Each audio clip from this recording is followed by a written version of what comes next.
menerapkan approach IMF, mengencangkan ikat pinggang, memotong semua belanja dan lain-lain, kita cenderung memberi insentif ke perekonomian yang terukur. Sebagai gambaran, pada tahun 2025, pemerintah telah memberikan insentif pajak untuk mendukung daya beli dan daya saing usaha, antara lain PPN dibebaskan untuk bahan makanan sebesar 77,3 triliun rupiah, insentif pada sektor pendidikan sebesar 25,3 triliun rupiah, insentif untuk sektor transportasi sebesar 39,7 rupiah, insentif untuk sektor kesehatan sebesar 15,1 triliun rupiah, insentif untuk mendukung UMKM sebesar 96,4 triliun rupiah, serta tax allowance dan tax holiday dan tax allowance untuk mendorong investasi sebesar 7,1 triliun rupiah. Jadi ini kelihatan sekali pemerintah selalu mendukung pertumbuhan ekonomi seoptimal mungkin. Di tengah gejolak global yang terus berlangsung, kinerja APBN triwulan 1 2026 mampu berfungsi sebagai shock absorber sekaligus mendukung agenda pembangunan dengan risiko terkendali. Penerimaan pajak tumbuh kuat 20,7% year on year dan belanja negara lebih cepat tumbuh tinggi 31,4% year on year, jauh lebih tinggi dari tahun lalu yang tumbuhnya 1,4% year on year. Orang bertanya, kenapa sekarang lebih cepat? Karena emang kita maunya begitu, kita ingin sekali belanjanya bisa dibelanjakan merata atau hampir merata sepanjang tahun, sehingga dampak ekonominya lebih signifikan dirasakan sepanjang tahun. Jadi strategi kita ini mulai berhasil. Harusnya dampaknya ekonomi juga lebih bagus.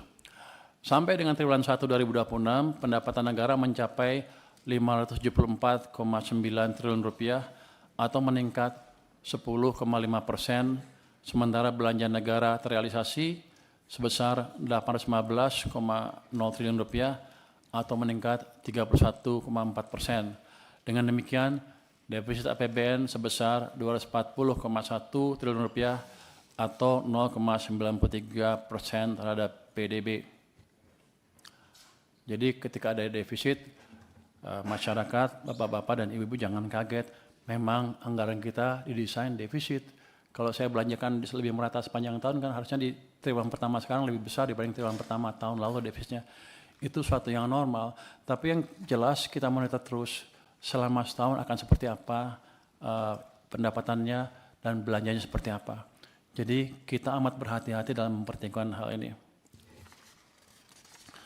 Selama ini rata-rata belanja di triwulan 1 sekitar 17% terhadap APBN. Di triwulan 1 2026 penyerapan belanja telah mencapai 21,2%. Ini by design percepatan belanja seperti saya bilang tadi, anggarannya sudah ada, KL kerja lebih cepat. Ini akan memberikan kontribusi yang kuat pada pertumbuhan PDB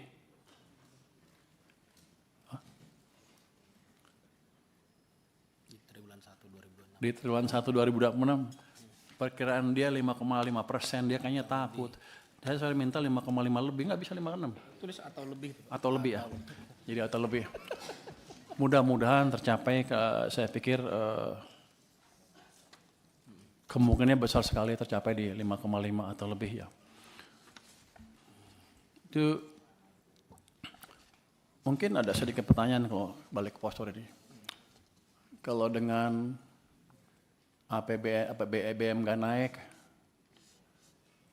apakah APBN kita kuat sepanjang tahun? Karena ada orang yang bilang katanya uang saya tinggal 2 minggu aja sudah habis. Bahkan sumbernya bukan dari luar, malah dari orang Kementerian Keuangan sendiri yang menyebarkan isu-isu seperti itu. Saya baru tahu, padahal yang menterinya saya.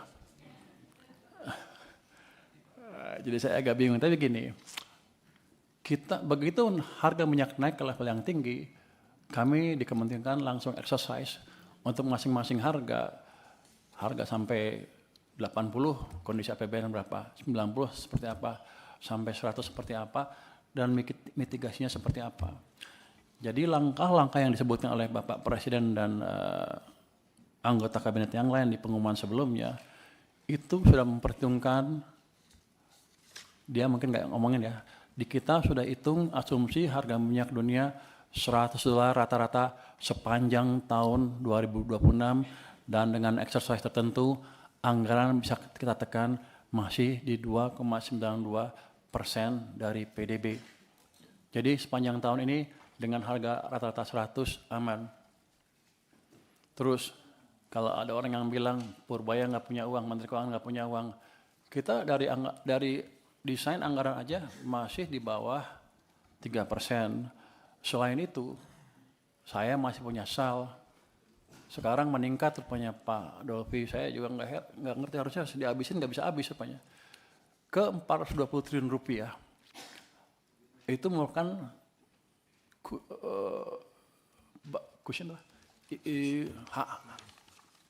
bantalan tersendiri kalau kita diperlukan, kalau harga minyak naik tinggi sekali, misalnya nggak terkendali. Jadi dari situ kita masih aman, Bapak-bapak, Ibu-ibu. Tentu saya akan ke Komisi 11 untuk meminta izin bagaimana mengelola anggaran SAL itu untuk menjaga sustainabilitas, bukan APBN lagi pada waktu nanti negara kita. Tapi yang penting adalah dananya ada, cushion kita masih ada, nanti juga Pak Menteri ESDM menjanjikan pendapatan yang lebih dari kenaikan harga minyak dan harga batu bara di pasar dunia. Jadi masyarakat nggak usah khawatir, kita sudah hitung dengan exercise seperti itu. Kalau kepepet masih ada yang lain, kalau kepepet masih ada. Jadi pertahanan kita berlapis-lapis. Jadi saya ingin memastikan lagi nih Pak, ini apa yang Bapak sampaikan terakhir ini sangat penting ini untuk diketahui masyarakat Pak, bahwa exercise harga BBM di 80, 90 dan 100 pun negara sudah siap Pak ya? Sudah siap. Yang kemarin diumumkan itu dengan asumsi 100, jadi kita sudah siap kalau sampai sana. Ya. Kita sudah siap sampai akhir tahun? Sampai akhir tahun. Nah ini yang harus masyarakat tahu Pak, bahwa pemerintah siap untuk tidak menaikkan sampai di akhir tahun. Iya Pak, kami siap tidak menaikkan sampai akhir tahun untuk BBM bersubsidi ya Pak ya, dengan asumsi